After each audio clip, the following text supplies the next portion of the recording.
Hello and welcome to Wolfman Gaming. This is my Metro 2033 Redux Good Ending walkthrough, and this is mission 24, also known as Cave. And we have gotten the launch codes for D6 and we have met up with the other Spartan Rangers, so we are gonna head through these caves, catacombs, old bunkers to get to D6 so we can eliminate the threat once and for all. And in this mission we are gonna face off against quite a few Natas, and I've talked about in previous episodes the fact that the AI in this game isn't super well programmed at all times. And it's always interesting when you have AI companions with you, because the AI usually is triggered by the AI. Like that level when we were running with Bourbon through the old train tunnel where all the Natas more or less attacked him and not me because I was too far ahead. And we're gonna use that technique this time as well to make things a little bit easier and conserve our ammo. Because that's always what you want to do in these games. If there is a way to abuse it, you do it.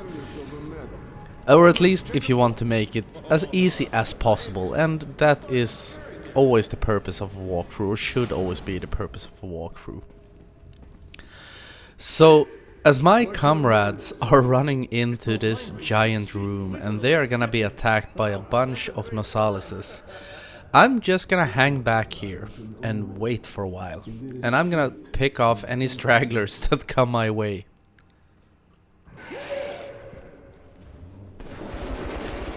And that is quite interesting when it comes to these games, because as I've also mentioned, I'm gonna upload a walkthrough for Metro Last Light after I'm done with this one. And I think the developers realized the mistakes they did in this game with the AI, because that is something that they really changed in Last Light. Because these strategies are actually new to me. These are things I came up with during my first recording run of this game, you know, the one where I failed to get the good ending and had to redo it. But I learned a lot about how this game works during that recording. Because on all my previous runs of this game, I have gone in here, guns blazing with my companions, had at sometimes a difficult time, because it is, as you can see, it is a bit of a cramped room. There's lots of pillars and shit in the way. And it's always hard to fight when you have to fight not only enemies but geography at the same time. So when I was recording, I started trying out these new techniques and they worked great for the most time. I think this is the fight where I do get swarmed by quite a few of these guys. But that's the good part about having a shotgun, because usually you get your point across. If they don't answer to the first round, it's not called round, it's called shells when it comes to a shotgun. The second one will usually get the point across and kill them. And speaking of Metro games and its sequels, we're not too far away from the release now of Metro Exodus, I think. I can't remember when it's being released. I think it's coming out in November, I think, or is it October? Either way, I'm really looking forward to it. Hopefully I'll be able to do a walkthrough for that as well.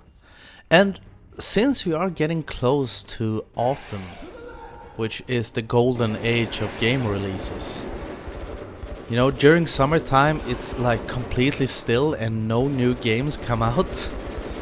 But we have a great autumn coming, because in a little over 2 weeks we'll see the release of Shadow of the Tomb Raider, which I'm really looking forward to. I'm a big fan of the reboot, actually. Not as I wasn't super impressed with Rise of Tomb Raider. I thought it was fun, it was really fun, but I played it. I had just played through one of the Uncharted games, can't remember which one it was. I think it was Uncharted 4.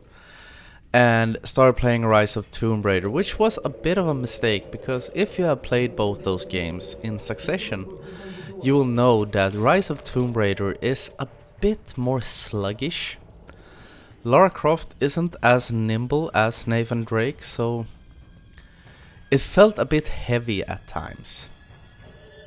But it was a fun game. It was a little bit too easy. And it sounds really braggy when you say that, but anyone who has played it and used the poison darts know exactly what I mean. And I'm quite curious if they're gonna put something like those things in the new game. By the way, coming up right now, as you can see, this is a scripted sequence, and one of my friends, Boris, got dragged away by one of the Nosalises and didn't make it, unfortunately. And I read that in the original version of this game, if you pick up his weapons or his ammo or whatever, you will get a negative karma point. That is something they have taken out in the Redux version, just so you know. But getting back to Tomb Raider. The poison arrows, as fun as they were to use, they were completely overpowered. I remember there was a room where you fought like waves of enemies, which was supposed to be this giant gauntlet skill test. This is where you put your balls to the wall, or not balls since she's a woman. You know what I mean. But I think I cleared out that room with like 5 or 6 poison arrows, and I played that game on what's called Survivor difficulty. You know, the highest difficulty. Or I think there was one difficulty over it, but that had permadeath or something, so that's why I skipped playing on it, because permadeath is, in my opinion, next to collectibles, one of the dumbest gaming mechanics ever.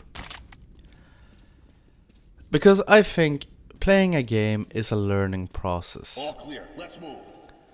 And permadeath is a bit too steep, in my opinion, because you learn by making mistakes. You become better by making mistakes.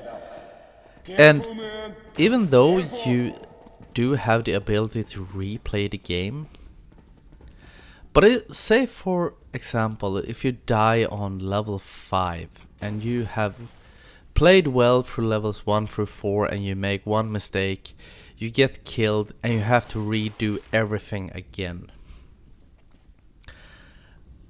That in my opinion is so not okay. We have moved past the NES days when you had a limited amount of continues, where games punished you. But in those days, games were also harder due to the fact that most of the time game developers themselves tested the games, so they became really good at them.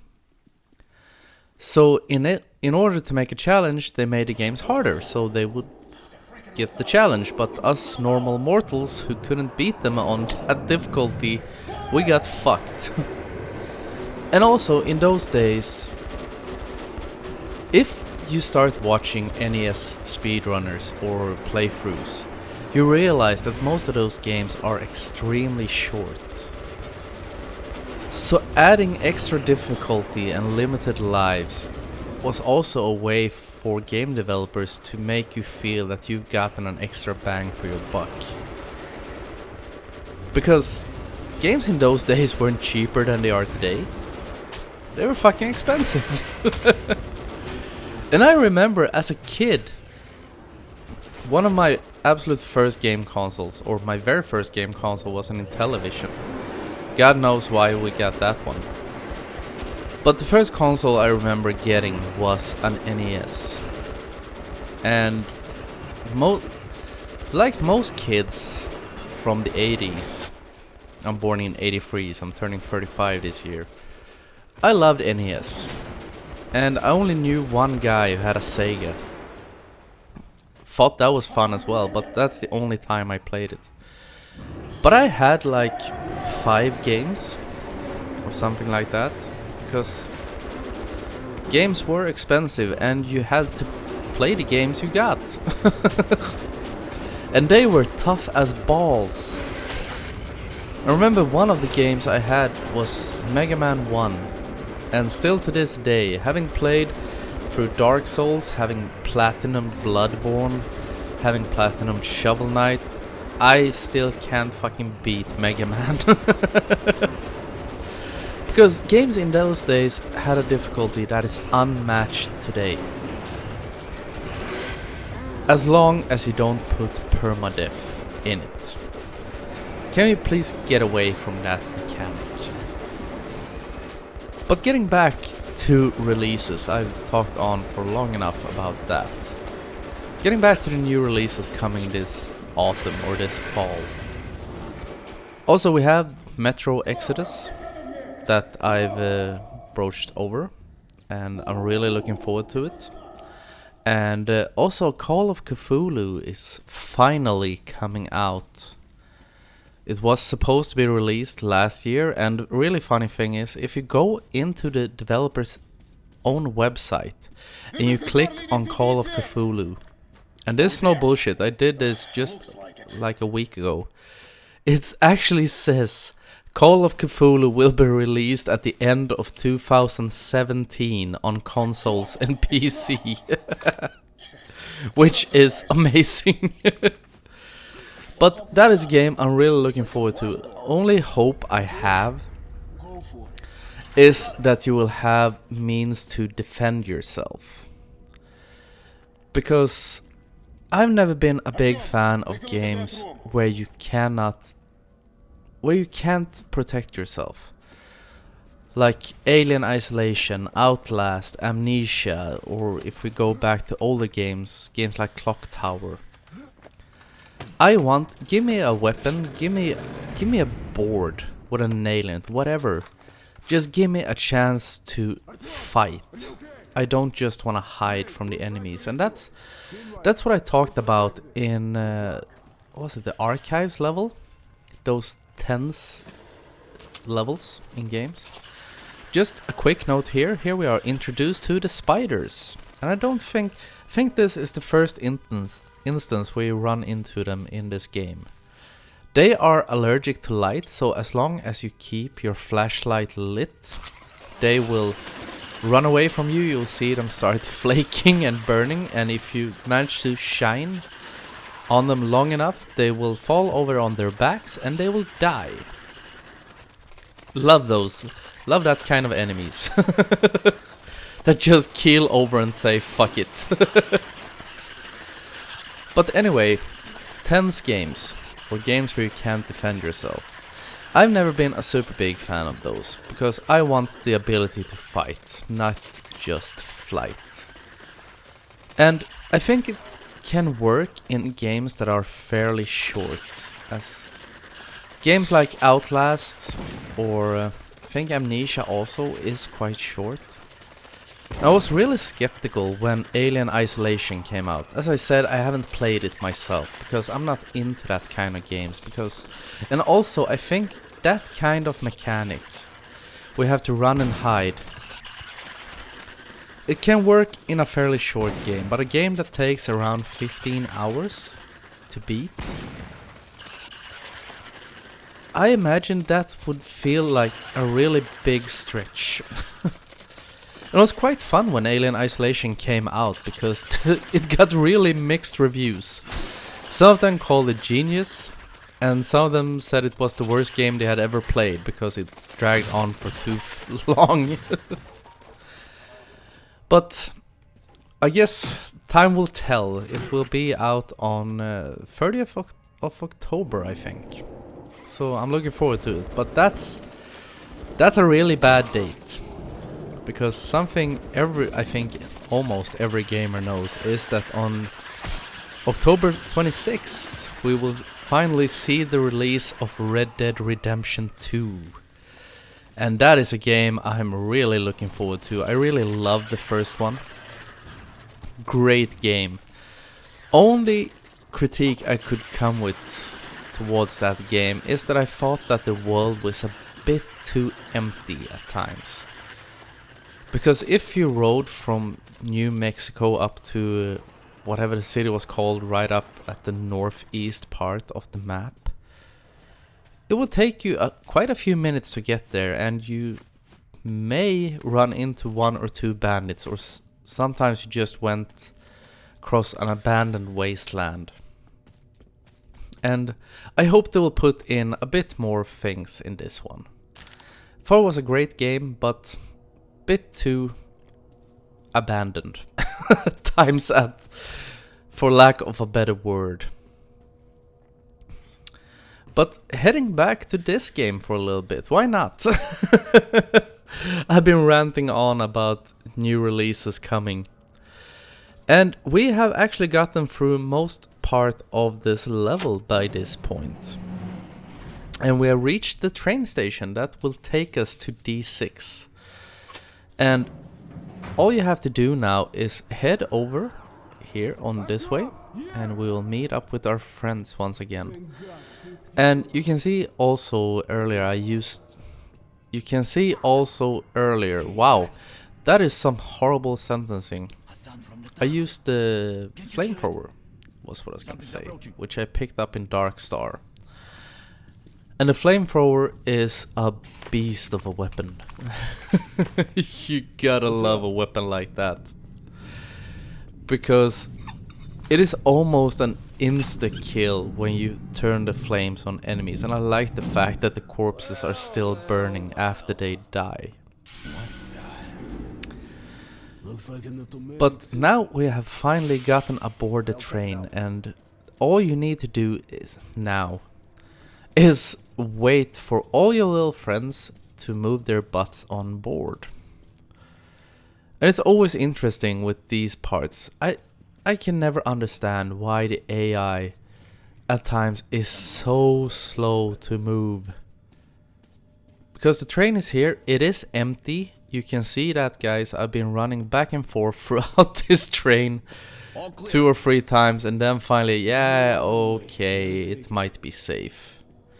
Even though they may not rely too much on me, since I left their asses swinging in the breeze when the Nosalises came.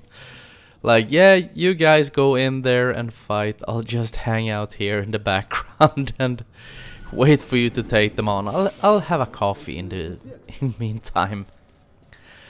But either way, as soon as everyone gets on board, we will leave the station and head for D6. And I want to thank you very much for watching, and I will see you again in my next video. So until next time, this is the Wolfman signing off.